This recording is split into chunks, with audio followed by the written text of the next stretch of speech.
My name is Chris Palmer with Chris Palmer Marketing, and in this video, I'd love to answer for you how to utilize our website traffic and CTR manipulation service. So how you use it is completely up to you, but we give you the opportunity to choose every aspect of the traffic. In other words, we're going to allow you to choose, do you want desktop or do you want mobile? On top of that, you could choose your user agent. Do you want Mozilla? Do you want Chrome? Do you want, which type of browser are we utilizing? We're also going to allow you to choose your bounce rate. When people come to the page, how often do you want them to bounce? You don't want 100% CTR. We're allowing you to customize every aspect of the traffic. Do you want us to send 10 visits?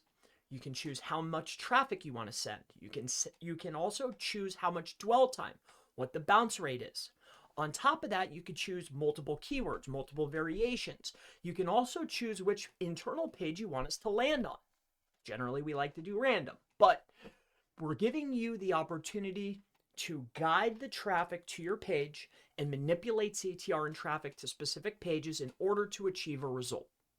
So this is organic traffic and CTR services for Chris Palmer. This is how you use them. How you use this service is completely up to you. We'll give you all the options that you could possibly think of. It's a fully managed service. You just give us the parameters and we execute on the service. My name is Chris Palmer with Chris Palmer Marketing, and I can't wait to offer this service to you. I'll see you in the next video.